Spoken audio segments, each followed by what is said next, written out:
Hello student, स्वागत है आप सभी का आपके अपने चैनल गॉड क्लासेस पर। तो बच्चों, आज की जो क्लास है उसमें जैसा कि आपको दिखाई दे रहा होगा, पीछे एक हमारे पास एक एनटी का पेपर है जो लास्ट ईयर सीयूटी एग्जाम में हुआ था। एक पेपर मैं ऑलरेडी आप लोगों के साथ सॉल्व कर चुका हूं, जो एनटीए ने खुद अपनी साइट पर डाउनलोड अपलोड किया था और हमने उसे डाउनलोड कर लिया था और हमने वो क्वेश्चन सॉल्व किया था। ठीक है, अब आज ये पेपर एक स्टूडेंट के थ्रू मुझे मिला है जिसने अपना जो पेपर था वो रिस्पॉन्स शीट डाउनलोड कर रखी थी। तो उस स्टूडेंट ने पेपर दिया है। सबसे पहले मैं उस स्टूडेंट को थैंक यू बोलूंगा कि उसने जो अपनी आंसर शीट है, जो रिस्पॉन्स शीट है, हमारे साथ शेयर करी, ताकि आप लोग इसका फायदा उठा सको। ठीक है, जो लास्ट ईयर दे चुके हैं वो तो दे ही चुके हैं ना, फायदा तो आप लोगों को होने वाला है कि यहाँ पर ये समझ पाओ आप कि लास्ट ईयर जो क्वेश्चंस आए थे, किस लेवल के क्वेश्चंस आए थे, तो किस लेवल की आपको प्रैक्टिस यहाँ पर करनी चाहिए। तो ये पूरा का पूरा पेपर हम सॉल्व करेंगे आज के इस क्लास में। और आगे बढ़ने से पहले कह दूं कि जो सीयूटी की प्रिपरेशन है वो आप हमारी वीडियोस के थ्रू कंप्लीटली कर सकते हो। तो बेसिक कंसेप्ट का वीडियो है, मैंने जितने भी चैप्टर थे वो सारे के सारे आपको एक वीडियो के अंदर कंपाइल करके दे दिए। अगर आपने वो वीडियो अभी तक नहीं देखा तो देख लीजिए, सारे बेसिक कंसेप्ट क्लियर कर लीजिए। उसका लिंक मैं ऊपर आपको ये बटन में दे रहा हूँ, वहां पर जाके आप इसको देख लें। ठीक है, और जो हमने लास्ट ईयर जो पेपर सॉल्व किया था, तो इस पेपर के लास्ट में उसका भी मैं लिंक आपको दे दूंगा, ताकि आप ये पेपर सॉल्व करने के बाद आप जो एनटी ने जो पेपर अपलोड किया था, आप उसका भी सॉल्यूशन इस चैनल के थ्रू कर सके। ठीक है, तो स्टार्ट करते हैं। तो जो सबसे पहला क्वेश्चन हमारे पास यहाँ पर आता है, अब ये पेपर कब का पेपर है? ये 16 जुलाई का पेपर है और स्लॉट 2 का पेपर है। ठीक है, अब इसमें आपको जब भी जो भी क्वेश्चन होगा ना, उसमें आपको एक नीचे आंसर दिया होगा, आंसर गिवन बाय कैंडिडेट। तो हम उस पर फोकस नहीं करेंगे, वो गलत है या सही है हम उस पर डिस्कस नहीं करेंगे, क्योंकि वो तो ऑलरेडी दे चुके हैं। आपको देखना है कि आपको अपना आंसर क्या सही देना चाहिए। ठीक है, अब यहाँ पर जो सबसे पहला क्वेश्चन आपको दिखाई दे रहा है, the number of all possible matrices of order 3 by 3 with each entry belonging to the set 0 1। यानी आपको 3 by 3 की एक मैट्रिक्स बनानी है जिसके अंदर जो एलिमेंट होंगे या तो आप 0 रख सकते हो या 1 रख सकते हो। इस तरह के क्वेश्चन हमने बहुत किए हुए हैं। सिंपली आपको क्या करना है कि जो आपकी एंट्रीज हैं 0 और 1, दो एंट्रीज हैं आपके पास, तो आपको बेस में 2 रखना है। और कितने आपके पास एलिमेंट बनेंगे? 9 एलिमेंट बनेंगे, 3 into 3, तो 2 raised to power 9, यानी आंसर आ जाएगा आपका 512। तो ऑप्शन बन गया इसमें आपका बी। उसके बाद आते हैं नेक्स्ट क्वेश्चन पर। नेक्स्ट क्वेश्चन में कहता है the value of x and y in the equation. ये इक्वेशन आपको दे रखी है, इसमें एक्स और वाई की वैल्यू क्या होगी? तो यहाँ पर 2 से पहले इसको मल्टीप्लाई किया गया है, यानी पहले इस मैट्रिक्स को आप 2 से मल्टीप्लाई करो, तो 2x 2 8 -6। और जो दूसरी वाली मैट्रिक्स है, इसमें पहले आप 3 से मल्टीप्लाई करेंगे, -6 3 6 3y -6। अब आपसे वैल्यू एक्स और वाई की पूछ रहा है, तो जब आप एक्स की वैल्यू निकालेंगे राइट हैंड साइड में, पहले आप इसको लिख लो।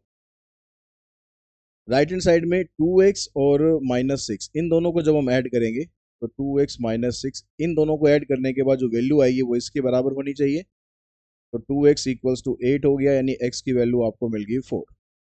और y की वैल्यू निकालने के लिए आप इसको लेंगे यहाँ से -6 और 3y -6, इन दोनों को ऐड करने पर जो एलिमेंट आएगा वो इसके बराबर होना चाहिए।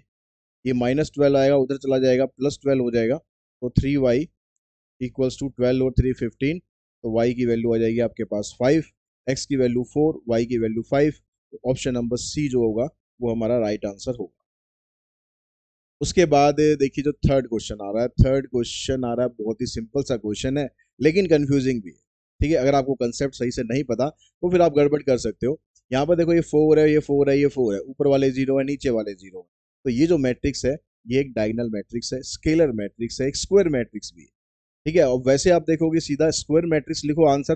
खैर यहाँ पर आंसर एक आपको दिया भी नहीं है कि भाई आंसर आप बी पे टिक कर दोगे, तो आपको थोड़ा सा आइडिया यहाँ से मिल जाएगा कि यहाँ पर और भी आपको चीजें चेक करनी पड़ेंगी।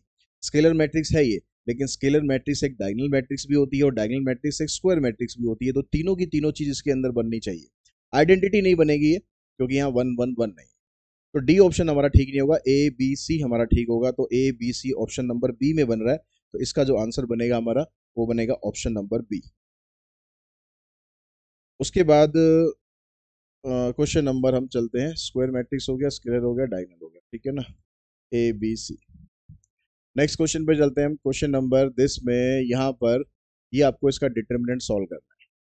अब ये डिटर्मिनेंट सॉल्व करने के लिए आप यहाँ पर क्या कर सकते हो, अब वैसे तो क्वेश्चन जो प्रॉपर्टीज ऑफ डिटर्मिनेंट का है, हमने उसकी जो प्रैक्टिस है वो ज़्यादा नहीं करी है। कुछ जो छोटे बेसिक लेवल के क्वेश्चन है वो आप कर लेना, ज़्यादा कॉम्प्लिकेटेड करने की ज़रूरत नहीं है। जैसे अब यहाँ पर देखो a प्लस बी है, ये ए स्क्वायर माइनस बी स्क्वायर के फैक्टर करेंगे तो उसमें a प्लस बी और a माइनस बी आ जाएगा। तो देखो पहला ये वाला एलिमेंट a प्लस बी है, ये वाला लिख देना आप a प्लस बी इंटू में a माइनस बी। यहाँ पर a cube plus b cube है, तो a cube plus b cube को जब आप सॉल्व करेंगे, इसके फैक्टर करेंगे, तो इसका फार्मूला अगर आपको पता है तो वेल एंड गुड। अगर फार्मूला नहीं पता तो फिर तो आपके पास कोई ऑप्शन नहीं है, फिर तो आप इसको सिंप्लीफाई करना पड़ेगा और कोई तरीका नहीं है। यहाँ पर है one a minus b, one a minus b, a square b square and a b, और उसके बाद यहाँ जीरो, यहाँ वन, और यहाँ पर ए स्क्वायर माइनस बी स्क्वायर। अब इसमें से जो पहले वाला कॉलम है, आप उसमें से ए प्लस बी कॉमन निकाल दो। अब अंदर आपके पास यहाँ से वन है, यहाँ ए माइनस बी है, यहाँ a square minus a b plus b square है, यहाँ वन है, इधर a minus b, a square plus b square plus a b, इधर जीरो, इधर वन, इधर a square minus b square. अब इसको आप सिंप्लीफाई करोगे, इसका डिटरमिनेंट निकालोगे। वैसे आंसर आपको यहीं से पता चल जाएगा, यहीं से पता चल जाएगा आंसर। अब आपको ए प्लस बी यहाँ पर मल्टीप्लाई में आ रहा है, ए प्लस बी सिर्फ इसके अंदर आ रहा है, तो यही हमारा आंसर इसमें बनना चाहिए। ठीक है, फिर भी आप इसको डिटरमिनेंट निकाल के चेक कर लेना, अगर आपके पास इनफ टाइम है तो आप चेक कर लेना, अदरवाइज आप यहाँ पर टिक कर सकते हो। ठीक है, ये हो सकती है पॉसिबिलिटी कि हम यहाँ पर देखो, ये समझने की कोशिश करो कि क्या यहाँ पर और कोई आंसर हमारा आ सकता है। अगर मैं इस आंसर पे बात करूँ, यहाँ ए माइनस बी है, तो ए माइनस बी तो हमारा नहीं बन रहा है, यहाँ पर वन है, यहाँ पर जीरो। तो ये आंसर जो जीरो की पॉसिबिलिटी बन सकती है कि सारा कुछ अंदर कट जाए और बाकी सब कुछ जीरो हो जाए, बाकी और किसी आंसर की पॉसिबिलिटी यहाँ पर नहीं बनेगी। वन की यहाँ नहीं बनेगी, वन की बनाने के लिए इसके डिवाइड में हमें कुछ टर्म चाहिए, डिवाइड में यहाँ कुछ आएगा ही नहीं, क्योंकि यहाँ तो हम डिटरमिनेंट निकालेंगे। तो बस आंसर या तो जीरो हो सकता है या फिर आपका आंसर ये हो सकता है। इसको चेक कर लेते हैं हम। इसका डिटरमिनेंट निकालते हैं इस रो के हिसाब से। जब आप इस वन को लेंगे, इसको और इसको छोड़ेंगे, इसको मल्टीप्लाई करेंगे, ए को इससे करेंगे तो a cube minus a b square, और माइनस बी से करेंगे तो ए स्क्वायर बी और प्लस बी क्यूब। फिर माइनस वन से करेंगे, इसको माइनस का साइन बीच में आएगा तो सबके साइन आप बस चेंज कर दो, ये बन गया। फिर जब आप ये वाला एलिमेंट लोगे तो माइनस का साइन आता है। अब आप इसको छोड़ दोगे, इसको छोड़ दोगे, इसको इससे multiply, a cube minus a b square, फिर इससे करेंगे बी से माइनस ए स्क्वायर बी और प्लस बी क्यूब। फिर माइनस का साइन लगाएंगे, वन से इसको मल्टीप्लाई करेंगे तो इनके साइन चेंज कर दो, minus a square plus a b और minus b square.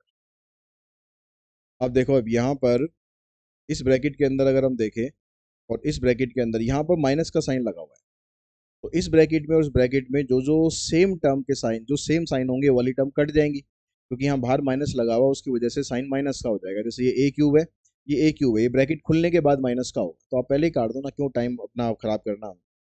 Minus a b square, a square b, a square b cube a square b square. बचा क्या, माइनस ए बी, और यहाँ से ब्रैकेट खुलेगी तो माइनस ए बी इधर से आएगा, यानी माइनस टू ए बी आ जाएगा साथ में, और ब्रैकेट में ए प्लस बी साथ में है ही, तो यही हमारा आंसर बन गया। तो आप अगर ऐसे भी आंसर देते तो आंसर आपका तब भी ठीक ही आता। उसके बाद चलते हैं हम नेक्स्ट क्वेश्चन पर। The equation of normal. Normal की इक्वेशन बनाने के लिए आपको नॉर्मल का ही स्लोप चाहिए होता है। अब नॉर्मल का स्लोप निकालने के लिए d y by d x निकालो पहले इसका। यहाँ पर y है, तो d y by d x आप लिखेंगे, x का डेरिवेटिव वन, और इसका आ जाएगा plus one upon x square. One upon x का डेरिवेटिव होता है minus one upon x square, minus यहाँ ऑलरेडी दिया हुआ है तो plus one upon x square हो गया।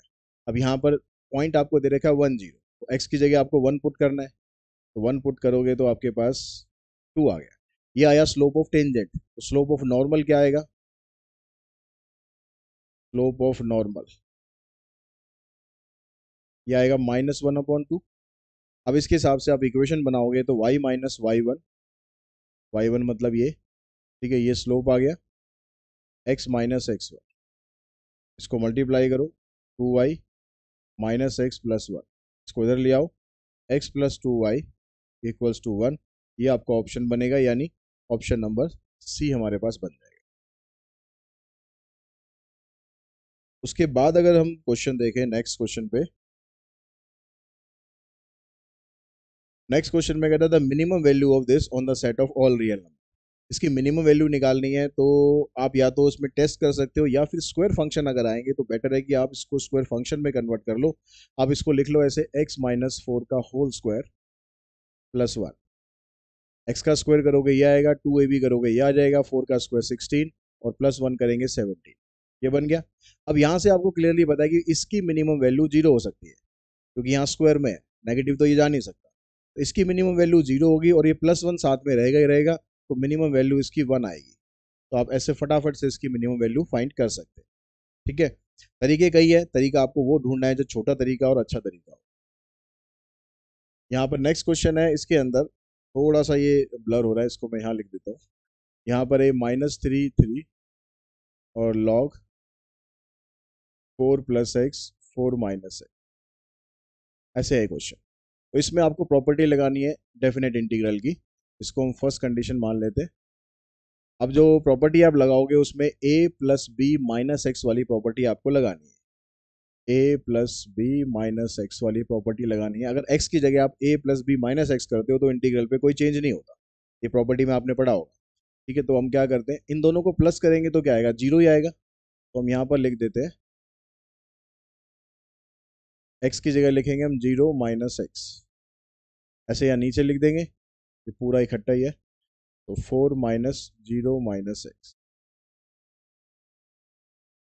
यहाँ भी dx लिखा हुआ है। ठीक है, वो dx बार बार लिखने की हमें जरूरत है नहीं। तो ये ऊपर बन जाएगा 4 - x, नीचे बन गया 4 + x।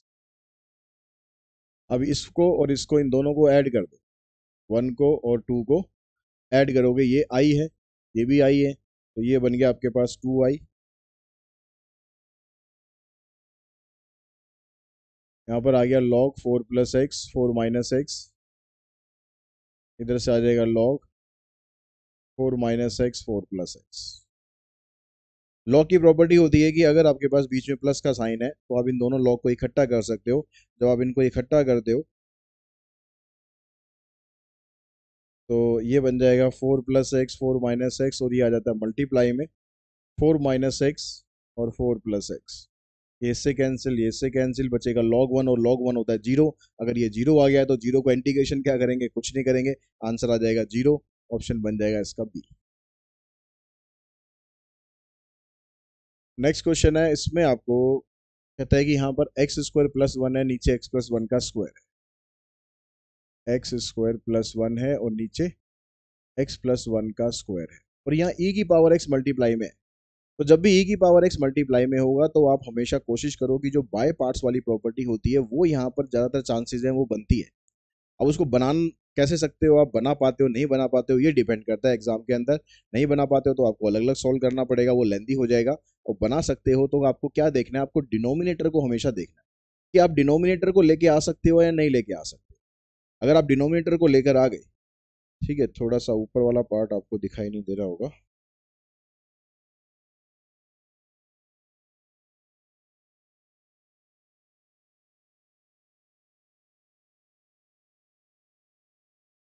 अब ठीक है।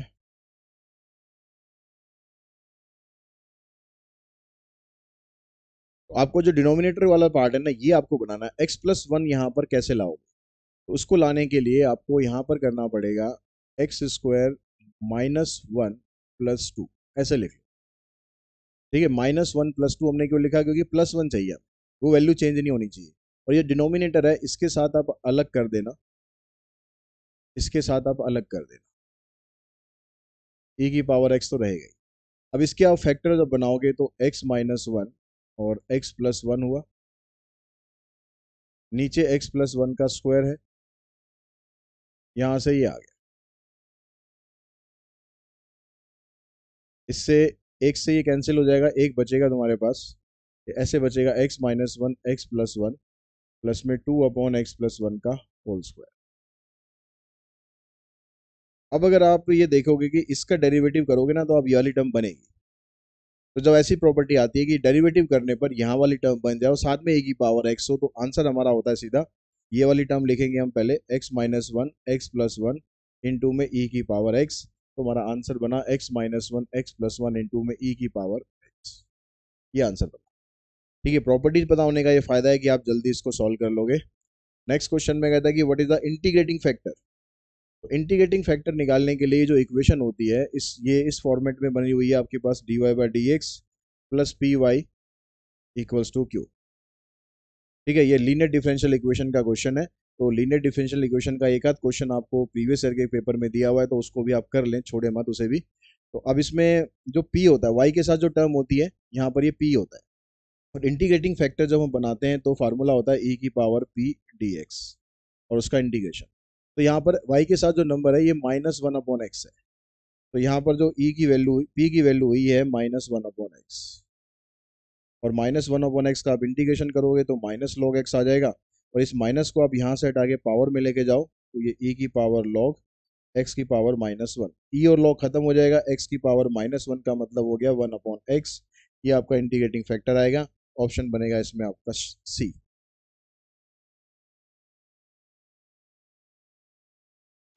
यहाँ पर कहता है कि order and degree of the differential equation. तो बिल्कुल सिंपल है कि यहाँ पर देखो डेरिवेटिव दो बार हो रहा है, यहाँ एक बार हो रहा है, यहाँ दो बार हो रहा है। तो ऑर्डर तो इसका टू आ गया। ऑर्डर टू हमारे पास सभी में ऑर्डर टू दे रखा है। हमें बस डिग्री को चेक करना है कि डिग्री क्या होगी इसकी। अब जब भी मैंने आपको बताया था कि लॉग के साथ जो आर्ग्यूमेंट होता है अगर वो डेरिवेटिव में दे दिया जाए या ई की पावर में डेरिवेटिव दे रखा हो तो आंसर आपका हमेशा नॉट डिफाइंड आएगा। इसमें अगर ट्रिग्नोमेट्री फंक्शन भी दे रखा होता है तो साइन कॉस टेन जो भी होते हैं उनके साथ जो एक्स एंगल होता है या वाई एंगल होता है उसकी जगह अगर डेरिवेटिव दे दिया, अगर लिख दिया sine d y by d x, तो इसका मतलब डिग्री नॉट डिफाइंड होगी। तो इसमें ऑप्शन बनेगा आपका डी, डिग्री नॉट डिफाइंड। अब यहाँ पर भी ऑर्डर एंड डिग्री का ही कंसेप्ट यूज करना है आपको। अब यहाँ पर देखना है कि आपके पास क्या ऑप्शन बनता है। तो देखिए, तो यहाँ पर देखिए कि इसका ऑर्डर टू है, डिग्री डिग्री इसकी वन है, पावर इसकी कुछ नहीं, ऑर्डर टू डिग्री वन। तो ए के साथ बनेगा थ्री, ए के साथ थ्री यहाँ पर दिया हुआ है और बाकी के दो ऑप्शन नीचे हैं उसमें देख लेंगे। ठीक है, पहले इसी को चेक कर लेते हैं क्या ये ट्रू है कि नहीं है। पी वन, पी का वन, यहाँ पर देखो ऑर्डर भी टू है डिग्री भी टू है। ऑर्डर टू डिग्री टू यानी बी का जो आंसर है वो बनेगा टू। ऑर्डर भी टू डिग्री भी टू, तो यहाँ पर बी का टू नहीं आ रहा, तो ये तो गलत है। बाकी ऑप्शंस में देखते हैं और क्या दिया हुआ है। ए का देखो थ्री इधर था, ए का थ्री इधर था, बी का टू इधर दे दिया, तो ये वाला ऑप्शन हमारा हो सकता है। बाकी भी चेक कर सकते हो आप। सी का वन, सी का वन है मतलब यहाँ ऑर्डर थ्री है और डिग्री वन है, ऑर्डर थ्री डिग्री वन, तो यही हमारा ऑप्शन बन रहा है। यानी इसका जो आंसर है ये बनेगा option number D. Next question में यहाँ पर आपको ये प्रॉपर्टी डिस्ट्रीब्यूशन दिया हुआ है। तो अब यहाँ से आपसे पूछता है कि value of x less than equals to one. और यहाँ पर आपको k दे रखा है, तो इसकी वैल्यू, इसका पता है कि हमें सम वन के बराबर होता है। तो एक और तीन चार, चार और एक पाँच, फाइव अपॉन एट प्लस में k, ये वन के बराबर है, तो k की वैल्यू आ गई थ्री अपॉन एट। अब यहाँ पर जब ये कह रहा है कि x की value less than equals to one है तो उसमें प्रोबेबिलिटी आपको ये वाली रखनी है और ये वाली रखनी है। तो वन अपॉन एट रखना है प्लस k की जगह रख दो थ्री अपॉन एट, तो ये बना four upon eight. Four upon eight का मतलब आ गया वन अपॉन टू, तो आंसर आ गया आपका इसमें D, one upon two.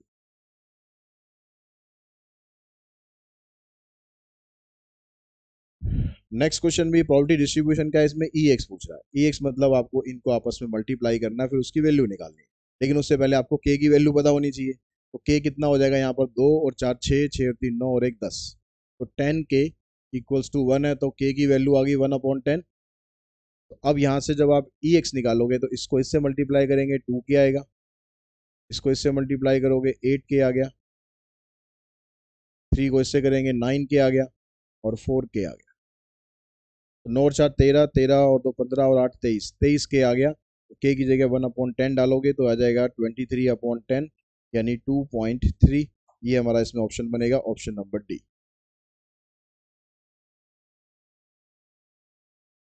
Next जो क्वेश्चन है उसमें कहता है the smaller area enclose by the curve, smaller area enclose by the curve this and the circle this. अब इसका आंसर निकालने के लिए पहले आपको इसका ग्राफ देखना पड़ेगा, y equals to mod x और ये सर्कल। तो सर्कल में यहाँ पर कहता है कि x माइनस ए है, तो सर्कल की जो इक्वेशन होती है वो x minus h y minus k होती है, उसमें h और k सेंटर होते हैं। तो यहाँ पर a दिया हुआ है, y के साथ कुछ नहीं दिया हुआ है, तो इसका मतलब इसका जो सेंटर है वो है a0 और जो रेडियस है वो भी a दे रखा है। अगर मैं यहाँ पर a कंसिडर करता हूँ तो इसका रेडियस भी यहाँ तक है, तो सर्कल इसको टच करता हुआ जाएगा, मतलब सर्कल ऐसा जा रहा है। और यहाँ पर आपको जो रिलेशन दिया y equals to mod x है, तो इसको आप अलग अलग तोड़ोगे तो एक y इक्वल्स टू x होगा, y equals to minus x होगा। y इक्वल्स टू x की जो लाइन है वो इस तरह से बनती है, y equals to minus x की लाइन ऐसे बनती है। तो आपको जो एरिया बताना है इन दोनों के बीच में, जो एरिया इनक्लोज हो रहा है, ये वाला एरिया आपको बताना है। अब ये वाला एरिया बताने के लिए आप इसमें एरिया ऑफ ट्राइंगल का जो कंसेप्ट होता है, जो इंटीग्रेशन वाला तरीका है, वो मत फॉलो करो, वो मत फॉलो करो। उसकी बजाय आप इसमें सीधा सीधा फार्मूला निकालो, क्योंकि हमें एरिया तो निकालना ना, किसी भी तरीके से निकाल दे। सर्कल का जो एरिया है वो अगर आप निकालोगे, सर्कल की रेडियस है a, तो सर्कल का एरिया क्या बना, पाई आर स्क्वायर, ये सर्कल का एरिया हो गया। उसमें से आपको क्या करना है, आपको पहले ये वाला एरिया निकालना है। तो यहाँ से अगर मैं इस पॉइंट से अगर मैं यहाँ पर लेकर आता हूँ, क्योंकि यहाँ पर जो यहाँ से क्रॉस करती हुई जाएगी लाइन, ये पॉइंट आएगा तुम्हारा ए, एक्स की वैल्यू ए, वाई की वैल्यू ए, दोनों वैल्यू सेम आएंगी, मतलब ये सर्कल का ना 1/4 पार्ट बनेगा। तो आपने क्या करना है, पूरे सर्कल का एरिया ना लेकर सिर्फ 1/4 का एरिया लेना है। उसमें से आपको माइनस कर देना है ये वाला, ये वाला जो ट्राइंगल बना ना, ये वाला, इस ट्राइंगल का एरिया आपको माइनस कर देना है, ये वाला एरिया आपको माइनस कर देना है। अब ट्राइंगल का एरिया कैसे निकालोगे, जो बेस है आपके पास ये भी ए है, जो हाइट है ये भी ए है, तो ये बन जाएगा half into base into height. ठीक है, इतना एरिया निकल गया। अब जितना एरिया ये है उतना ही एरिया ये है, तो जो भी आंसर आएगा आपका उसको कर देना है आपको डबल। तो ये आपका टोटल एरिया बना। अब इस टोटल एरिया को निकालने के लिए आपको यहाँ से 4 कॉमन निकाल लेना, ए स्क्वायर कॉमन निकाल लेना है।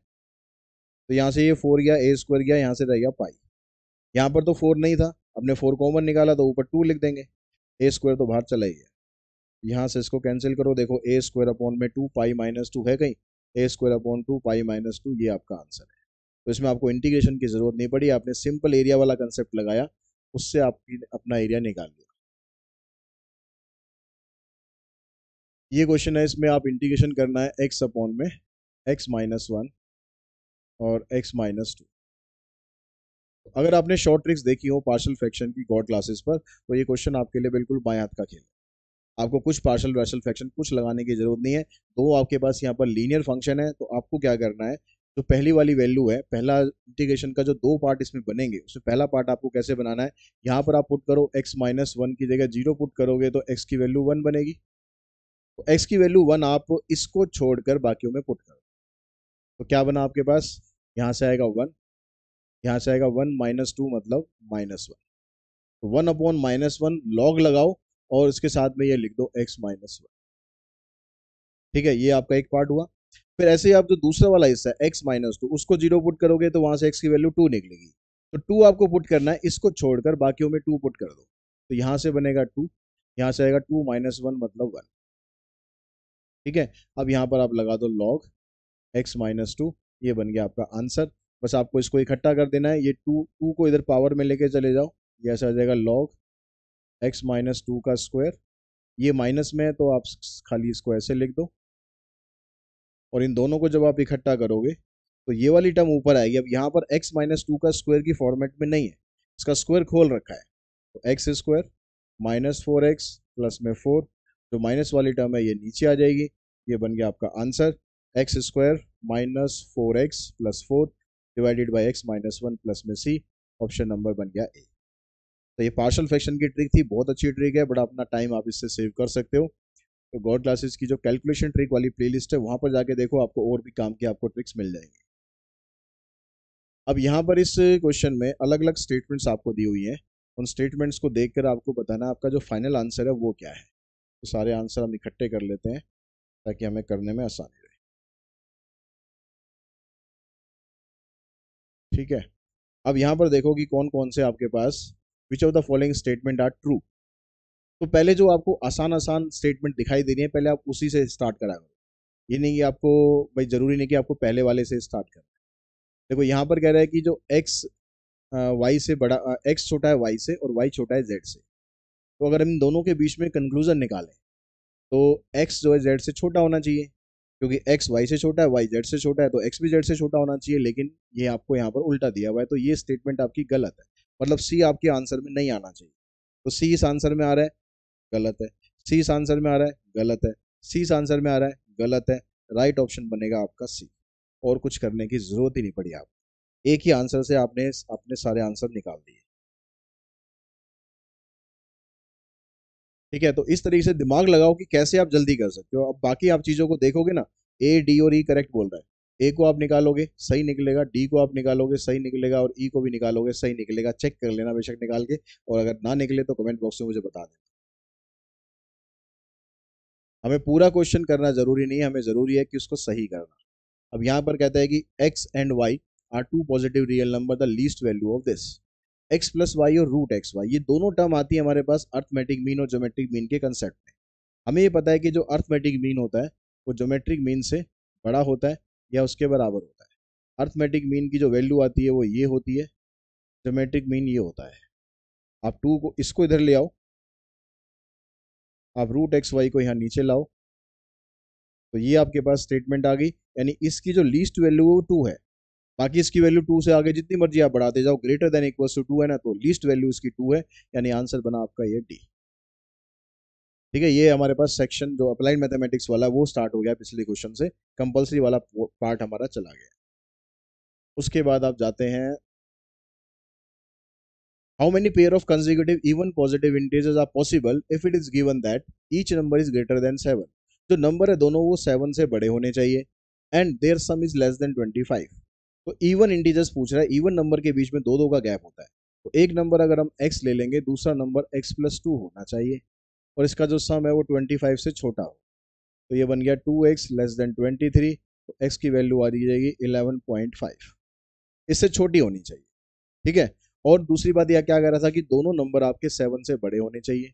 तो जो पहला इवन नंबर 7 से बड़ा होता है वो होता है 8, और फिर उसके साथ पेयर बन जाएगा 10 का, एक पेयर ये हो गया।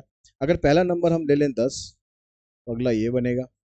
अगर अगला नंबर हम लेना चाहें 12, तो ये 14 बनेगा, लेकिन ये नहीं होगा, क्योंकि ये कह रहा था कि दोनों नंबर आपके each number is greater than 7, दोनों नंबर 7 से बड़े होने चाहिए, और उनका जो सम है वो लेस देन 25 होना चाहिए। यहाँ पर जो लेस देन 25 नहीं रहेगा, ये 25 से ज़्यादा चला जाएगा। तो इसलिए हमारा आंसर है सिर्फ ये दो पेयर बनेंगे, तो दो पेयर बने, यानी ऑप्शन बना इसका बी। यहाँ पर कहता है कि 486 729 mod 12। तो आप इन दोनों को ऐड करके फिर डिवाइड 12 से डिवाइड करो, या सीधा सीधा आप क्या करो, आपको पता है कि 486 को अगर मैं डिवाइड करूँ तो 12 4 जा 48, 48 पूरा चला गया, 6 बच गया। तो यहाँ से आपके पास रिमाइंडर 6 बचेगा।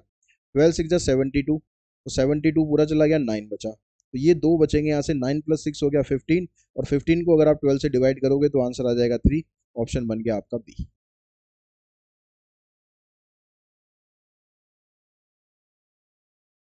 नेक्स्ट क्वेश्चन है, इसमें आपको क्वेश्चन में दिया हुआ है, कहता है कि in a game of 100 point A can give 20 point to B. A B को 20 पॉइंट दे सकता है, यानी ए और बी की जो रेशो है ये आ गई 100 और 80, जैसे 20 पॉइंट एक्स्ट्रा है। And B can give 10 to C, B C को 10 पॉइंट दे सकता है। तो बी के पास अगर 100 है तो इसके पास 90 है। देन ए गिव टू सी, तो ए और सी की रेशो आपको निकालनी है। ए सी की रेशो निकालने के लिए आप ए अपॉन बी को इधर लिखो और बी अपॉन सी को आप इधर लिखो, यानी 100 80 और 100 90। अब क्योंकि 100 पॉइंट का गेम है, तो एक 100 जो है उनमें से वो आपको सही सलामत रखना है, बाकी को इसको काट दो, जीरो ये काट दो, तो ये आ जाएगा 100/72। यानी ए के पास 100 पॉइंट है तो बी के पास 72 पॉइंट है, तो दोनों में 28 पॉइंट का फर्क है। उस ये आंसर बनेगा आपका 28। नेक्स्ट क्वेश्चन है, उसमें आपको दिया हुआ है कि suppose a boat can row at a speed of x kilometre per hour still water, and speed of stream is y kilometre per hour. Boat की स्पीड स्टिल वाटर में x है और स्ट्रीम की स्पीड y है, जैसे हम normally लेते हैं। The boat goes d kilometre down stream in t1 time. Boat जो है वो डाउन स्ट्रीम t1 आवर्स के अंदर जाती है, और वापस जो आती है वो t2 आवर्स के अंदर आती है। Then the average speed of boat in a round trip is independent of. तो जो एवरेज स्पीड होती है इस राउंड ट्रिप में वो इंडिपेंडेंट ऑफ, मतलब इसमें ऐसी कौन सी टर्म है जिसका हमारे आंसर पे कोई फर्क नहीं पड़ेगा। तो यहाँ पर कहता है कि स्पीड का फर्क नहीं पड़ेगा, यहाँ पर कहता है स्ट्रीम की स्पीड का फर्क नहीं पड़ेगा, यहाँ पर कहता है कि दोनों के बीच के डिस्टेंस का फर्क नहीं पड़ेगा, यहाँ पर कहता है कि ना तो स्पीड का फर्क पड़ेगा, ना स्ट्रीम की, ना बोट की।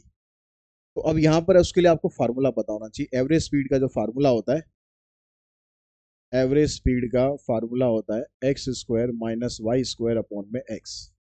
अब यहाँ पर कहीं पर डी आ रहा है, कहीं पर डी आ रहा है।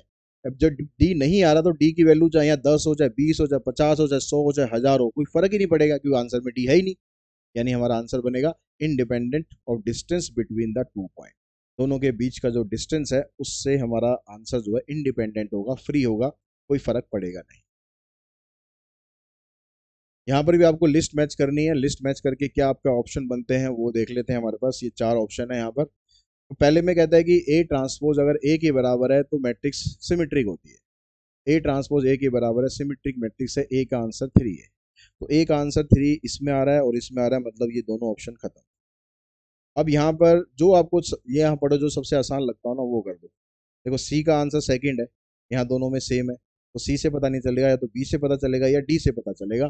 तो बी में कह रहा है कि भाई ए आई जे 0 के बराबर है अगर आई और जे दोनों की वैल्यू बराबर ना हो, और ए आई आई जो है ये 1 के बराबर है, मतलब जो डायगोनल वाले एलिमेंट है वो तो 1 1 है और जो बाकी है वो सारे 0 है।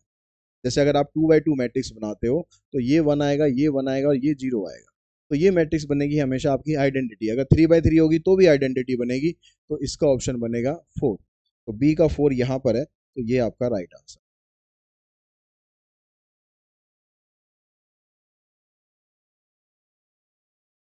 यहाँ पर कहता है कि and B A and B are square matrix of order 3, then which of the following is false. इसमें से कौन सा फॉल्स है।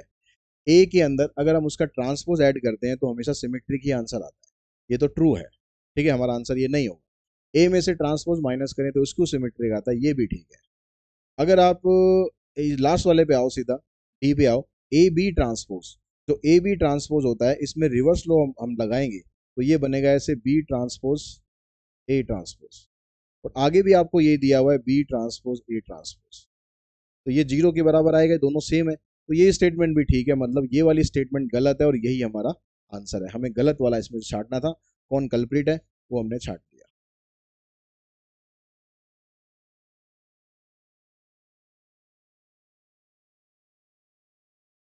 The cost of manufacturing x unit of a commodity is this. Cost of manufacturing दे रखा है, the value of x when the average cost is equals to marginal cost. तो ये आपको कॉस्ट फंक्शन दे रखा है, ये सी एक्स दे रखा है। एवरेज कॉस्ट होती है कि सी एक्स को अगर हम एक्स से डिवाइड कर दें तो 27 को डिवाइड करेंगे तो आ जाएगा 27 अपॉन एक्स, इधर आ जाएगा 15, इधर आ जाएगा 3 अपॉन 3x। मार्जिनल कॉस्ट का मतलब होता है कॉस्ट फंक्शन का आप डेरिवेटिव कर दो, तो इसका डेरिवेटिव करोगे तो 0 आ जाएगा, इसका डेरिवेटिव करोगे 15 आएगा, इसका डेरिवेटिव करोगे 6x आएगा। 15 से 15 आप कर दो कैंसिल, इसको ले जाओ आप इधर, तो 27 upon x equals to 3x। इस 3 से इसको काट दो, एक्स स्क्वायर की वैल्यू आ गई आपके पास 9। एक्स की वैल्यू प्लस माइनस 3 आएगी, पर लेकिन एक्स कॉमोडिटी है तो पॉजिटिव होनी चाहिए, तो इसका आंसर बनेगा आपका 3। एक्स माइनस 3 ऊपर मॉड में दिया हुआ है, नीचे खाली एक्स माइनस 3 है, कह रहा है कि इसकी वैल्यू ग्रेटर देन 0 हो।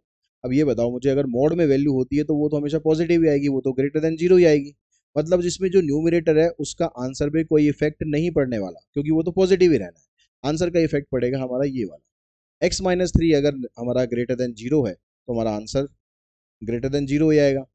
एक्स माइनस 3 की वैल्यू अगर ग्रेटर देन 0 हम लेते हैं, 3 को उधर लेके जाएंगे तो एक्स की वैल्यू ग्रेटर देन 3 आ गई। ग्रेटर देन 3 का मतलब आ गया 3 से लेकर इन्फिनिटी, तो हमारा ऑप्शन बन गया B.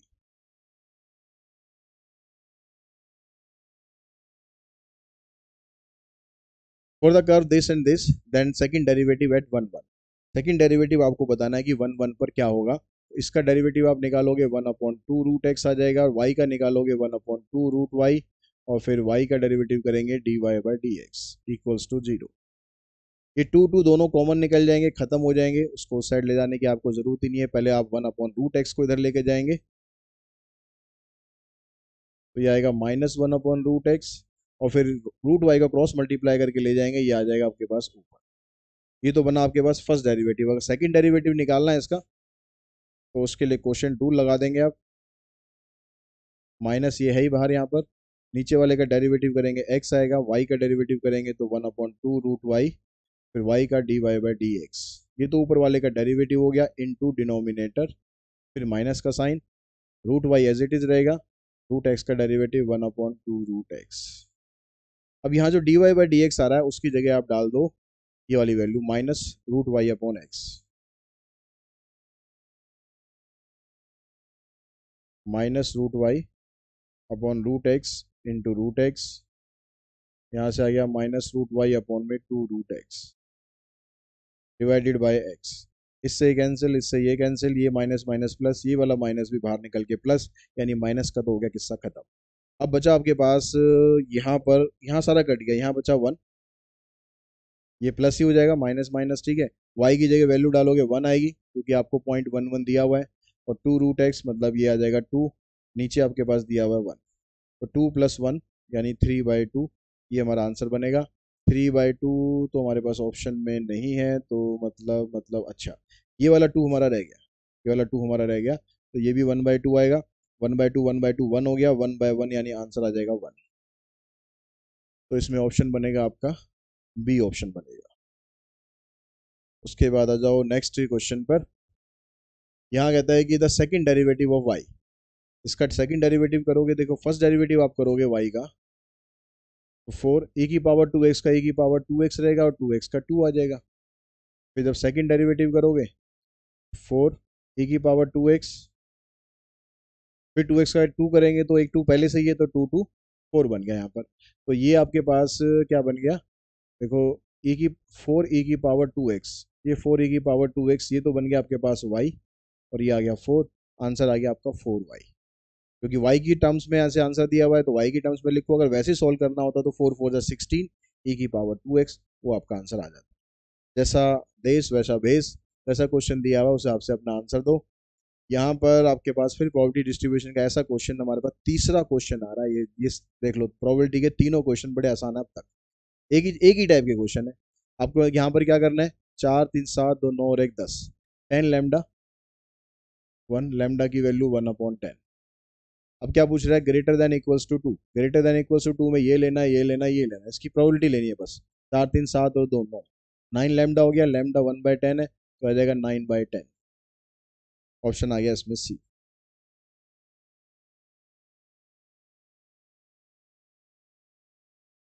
A man toss a fair coin so that the probability of having at least one head is more than 80%। ये कह रहा है कि कम से कम एक हेड आने की प्रोबेबिलिटी, ऐसे लिखेंगे, ये कितनी है, ग्रेटर देन 80% है। तो यहाँ पर आएगा आपके पास वन माइनस पी जीरो, ऐसे लिख सकते हैं, ये हो गया 80 अपॉन 100, 20 से काटेंगे, 20 चौक 80, 20 पंजे 100, इसको इधर ले जाओ, इसको इधर लाओ, तो वन माइनस फोर अपॉन में फाइव, पी जीरो को लिख लेंगे ऐसे एन सी जीरो, पी की पावर जीरो और क्यू की पावर एन माइनस जीरो, ये फार्मूला होता है। इधर से आ जाएगा वन अपॉन फाइव,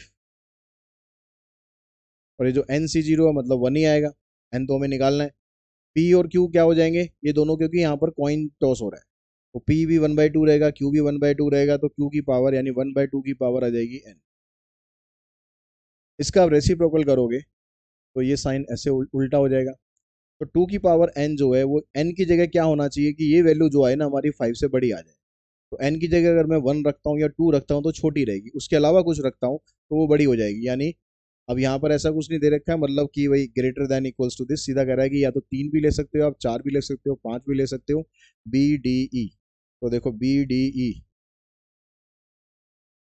तीन चार पांच है ना, बी डी तो यहाँ पर है ही नहीं कहीं, सॉरी बी सी ई, बी सी ई, ऑप्शन बनेगा इसमें सी।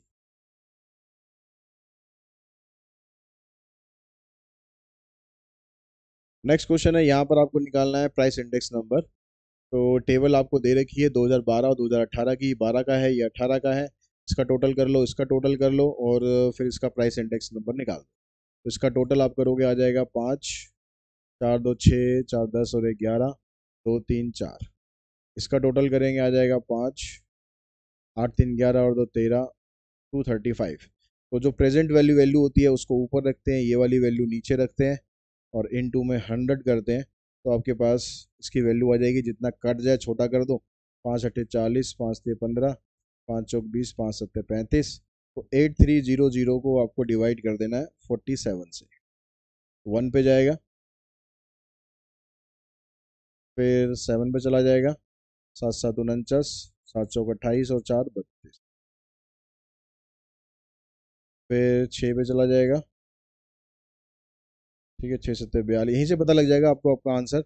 1 के बाद 7, इसमें नहीं है, इसमें नहीं है, इसमें नहीं है, इसमें है, लेकिन आंसर थोड़ा डिफर कर रहा है। यहाँ 171.2 है, वो 176 आ रहा है, तो आंसर हम यही कंसिडर करेंगे। अब डिफरेंस मेरे ख्याल ऑप्शन ही गलत दे रखा है, आप फिर भी चेक कर लेना, अगर हमारी कहीं गलती है तो कमेंट बॉक्स में बता देना। ठीक है, आंसर इसका डी ही आएगा। यहाँ पर कहता है given that Laspeyres and the Paasche indexes are this and this, ये लेस्पर्स है, ये पाशे है, तो आपसे फिशर पूछा है, तो फिशर क्या होता है, पाशे और लेस्पियस का ज्योमेट्रिक मीन होता है। तो लेस्पियस 120 है, पाशे 150 है, इसके आप फैक्टर बनाओगे 2 2 3 और 10, इसके आप बनाओगे 3 × 5 × 10। 2 का पेयर बन गया, 3 का पेयर बन गया, 10 का पेयर बन गया, यानी 2 3 × 6, 6 10 × 60, अंदर रहेगा √5, और √5 की वैल्यू आपको यहाँ दे रखी है, निकालने की कोई ज़रूरत नहीं है, 2.23, इसको मल्टीप्लाई कर दो, 6 × 3 = 18, 6 दूनी 12 और 1 13, 132.8, तो 133.8 है, 6 दूनी 12 और 1 13, ठीक है, तो 133.8 ये आपका ऑप्शन बनेगा। नेक्स्ट क्वेश्चन पे चलते हैं।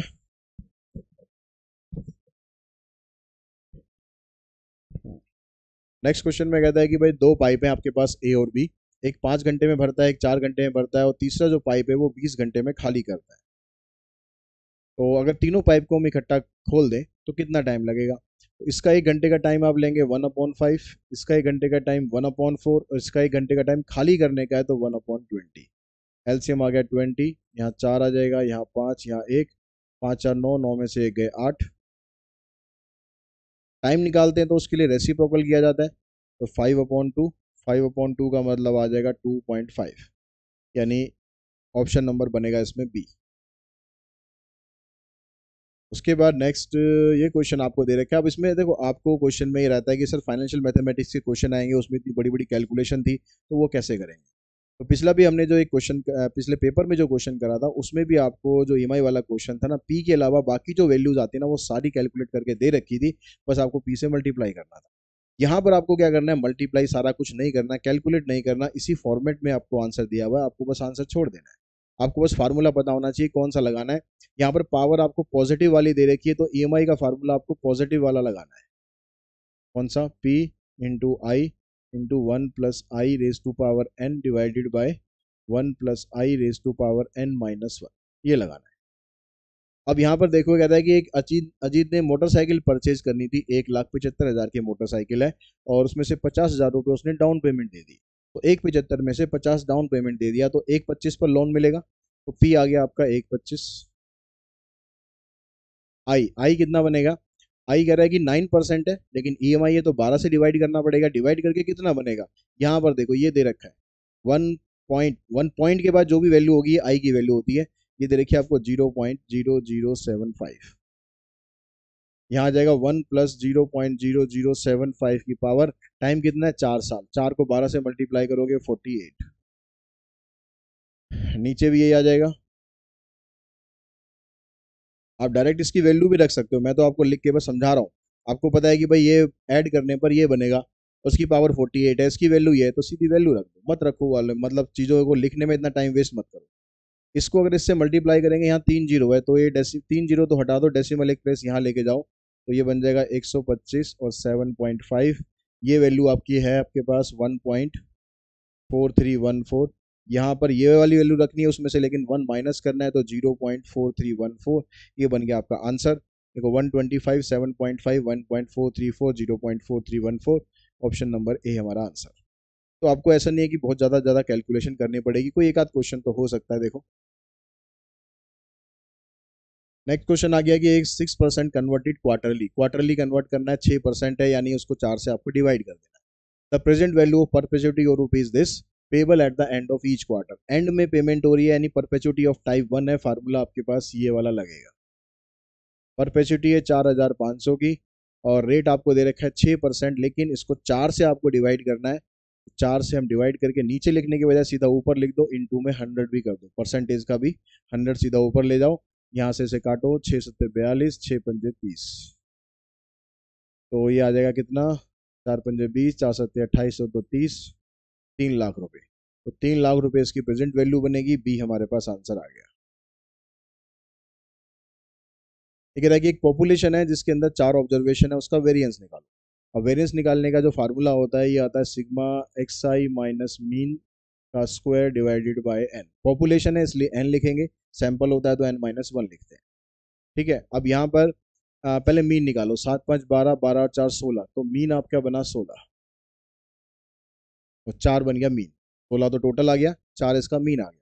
अब एक्स आई में से 4 को माइनस करना और उसका स्क्वायर करना, तो एक्स आई हमारे पास 1 है, 1 में से 4 माइनस करेंगे -3 का स्क्वायर कर देंगे 9, 3 माइनस 4 -1 उसका स्क्वायर करेंगे, 5 माइनस 4 1, 7 माइनस 4 3, 3 का स्क्वायर 9, डिवाइडेड बाय एन कितना था 4, 9 ये 10 ये 20, 20 और 4, 4 से डिवाइड करोगे आंसर आ जाएगा 5, ऑप्शन आ गया आपके पास ये।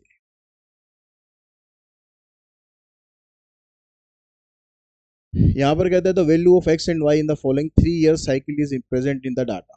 ये आपको देखो ईयर दे रखा है, टाइम दे रखा है, 3 ईयर मूविंग एवरेज दे रखी है, तो इसमें जो एक्स और वाई आ रहा है ना उसकी वैल्यू बतानी है। इस डाटा को मैं ऐसे लिख देता हूँ ताकि आपको इजीली समझ में आ जाए, फिर आप एग्जाम में तो इसको फटाफट कर देंगे।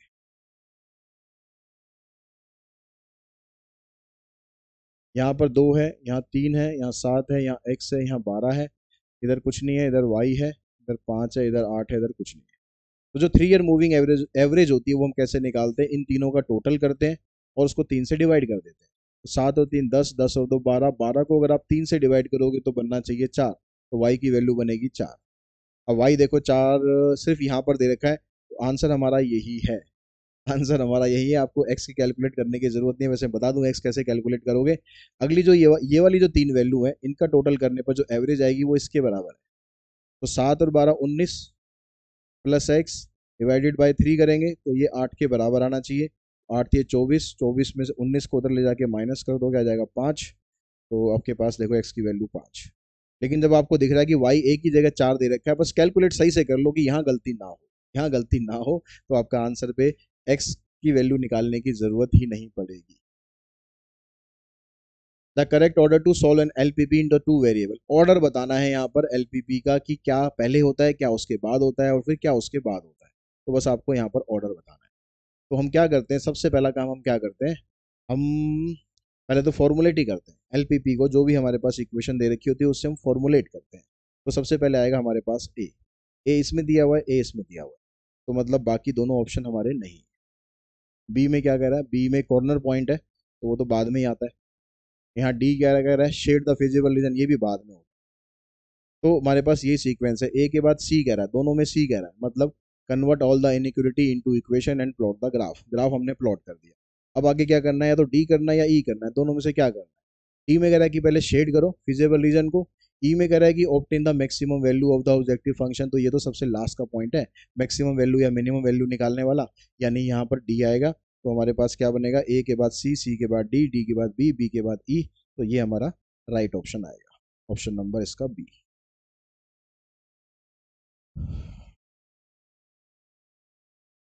उसके बाद देखिए जो नेक्स्ट क्वेश्चन अब आपके पास है,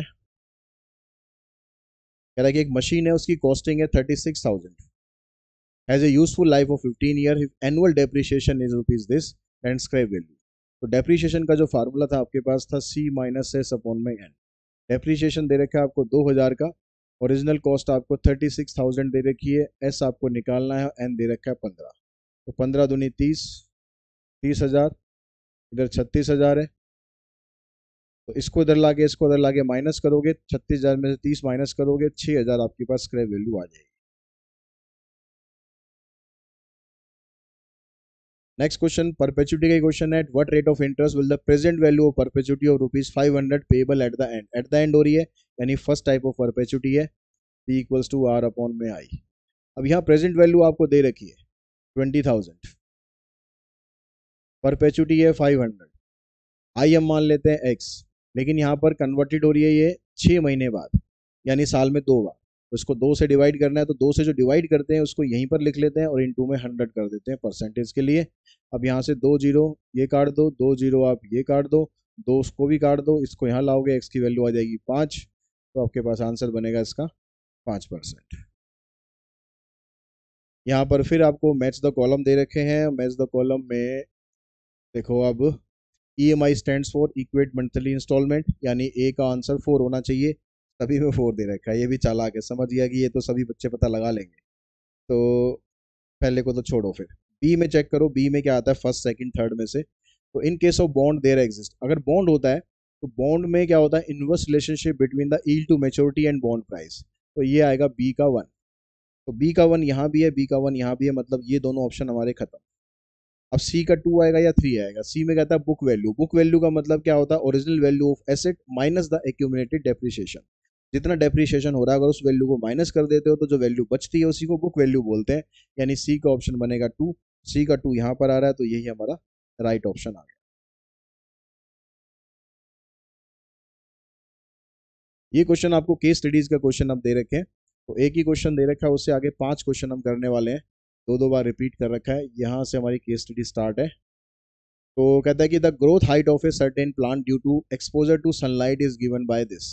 ये आपको एफ एक्स दे रखा है 18x minus x square by 2, ठीक है, where x is the number of days the plant is expose to sunlight, based on the given information answer the following question. तो क्या कह रहा है rate of growth. Rate of growth का मतलब होता है डेरिवेटिव, तो अगर आप इसका डेरिवेटिव करोगे तो आप 18x का डेरिवेटिव करेंगे 18 आएगा, और एक्स स्क्वायर बाई 2 का करेंगे तो 2x बाई 2 यानी कैंसिल, 18 माइनस एक्स आएगा हमारा आंसर, 18 माइनस एक्स मतलब सी आ गया।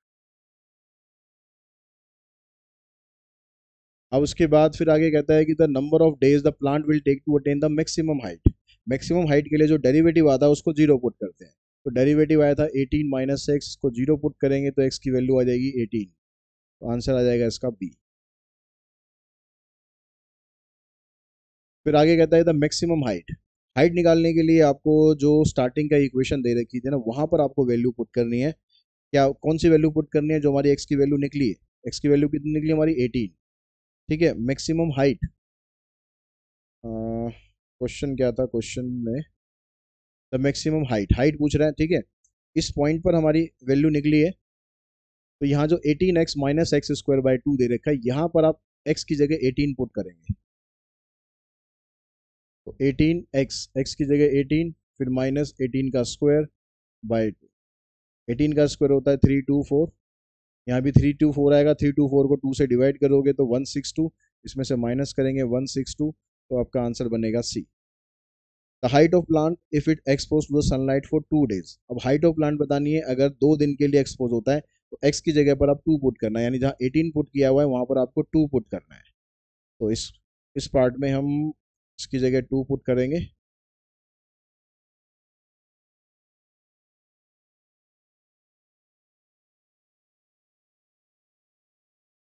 तो 18x था, x की जगह 2 पुट करेंगे, और यहाँ पर भी 2 का स्क्वायर कर देंगे डिवाइडेड बाई 2, 18 टू जा 36, यहाँ जाएगा 2, 36 माइनस 2 34, तो हमारा आंसर बनेगा इसमें डी।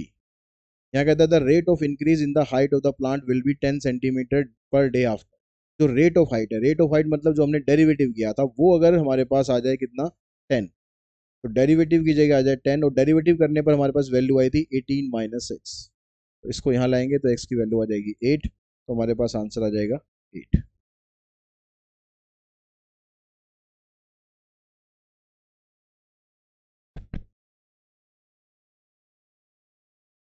उसके बाद देखिए नेक्स्ट जो है ये भी हमारे पास केस स्टडी है। तो इस केस स्टडी के अंदर आपको ये दिया हुआ है, कह रहा है कि एक ब्रिक है, एक ब्रिक मैन्युफैक्चरर है in the Haryana makes bricks of standard weight not more than 5 kg। जो ब्रिक्स है उसका स्टैंडर्ड वेट 5 किलो से ज़्यादा नहीं होना चाहिए। The brick must contain 2 basic ingredient namely B1 and B2, और उसके अंदर 2 इंग्रेडिएंट हमें डालना है, एक B1 डालना है, एक B2 डालना है। B1 की कॉस्ट हमें 5 रुपये पर केजी पड़ती है, B2 की कॉस्ट 8 रुपये पर केजी पड़ती है। Strength consideration required that the brick should not contain more than 4 kg of B1 and minimum 2 kg of B2। तो पहले यहाँ से आप कंस्टेंट्स बना लो। आपको जो B1 है उसको मान लेते हैं x है, और B2 है उसको मान लेते हैं y है। तो जो टोटल वेट जो उसके अंदर आएगा वो इन दोनों का आएगा, तो वो वेट 5 किलो से ज़्यादा नहीं होना चाहिए, यानी x plus y less than 5। एक कंस्टेंट हमारा ये बनेगा लेस देन इक्वल्स टू 5। ठीक है, इससे ज़्यादा नहीं होना चाहिए, कम होगा या इसके बराबर होगा। अब इसकी जो कॉस्ट है वो आपको पड़ती है 5 और 8, तो ये बनेगा आपका z। b1 जो है वो 4 kg से ज़्यादा नहीं होना चाहिए। b1 मतलब x की जो वैल्यू है 4 kg से कम रहनी चाहिए या इसके बराबर होनी चाहिए। और जो b2 है हमारे पास वो मिनिमम 2 kg है, तो ज़्यादा भी हो सकता है, ग्रेटर देन इक्वल्स टू 2 होना चाहिए। इसके अलावा x और y 0 ये तो आपके हमेशा रहेंगे। ठीक है, अब यहाँ के हिसाब से अगर हम देखें तो पहले में आपसे ऑब्जेक्टिव फंक्शन पूछ रहा है, z पूछ रहा है, तो z हमारा आया 5x प्लस में 8y, यानी ऑप्शन बनेगा इसमें सी।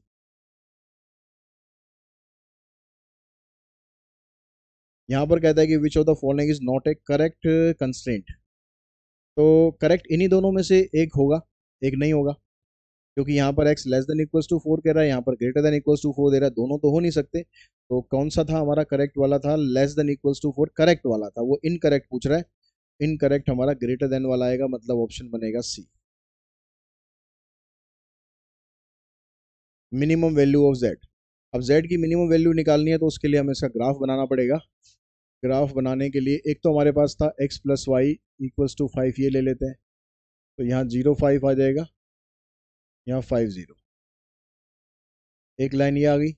यहाँ पर लेस का साइन था ओरिजिनल इक्वेशन में, तो इस तरफ इसका शेड होगा। एक था x इक्वल्स टू 4, उसमें भी लेस देन था, ये वाला कॉर्नर पॉइंट बनेगा इसका, x की वैल्यू 4 तो y की वैल्यू 1। ठीक है, इसमें भी लेस था तो इसका भी शेड इधर होगा।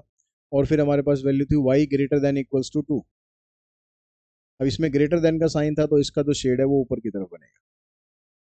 ठीक है, यहाँ पर जो पॉइंट आएगा, यहाँ y की वैल्यू 2 है तो x की वैल्यू 3 बनेगी, इधर 0 2 बनेगा। अब यहाँ पर आपको जो शेडिड पार्ट है वो तो ये है।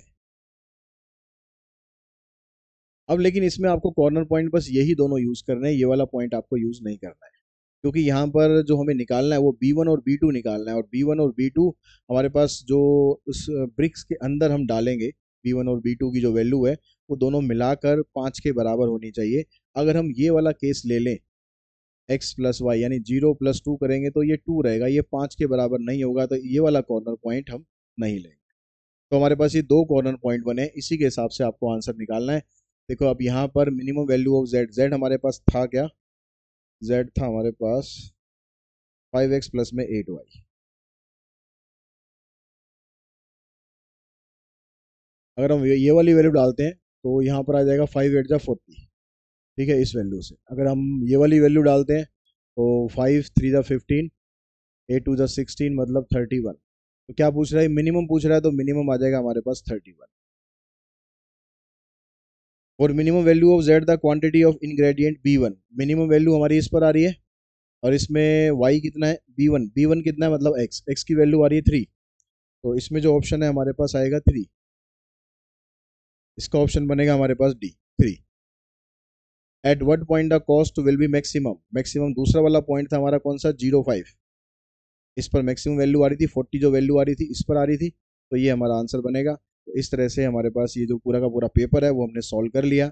आई होप आपको समझ में आया होगा कि किस तरह के क्वेश्चंस आपको प्रैक्टिस करने हैं और कैसे क्वेश्चंस को अटेम्प्ट करने की कोशिश करनी है, ताकि आप जल्दी से जल्दी अपना एग्जाम कंप्लीट कर सकें।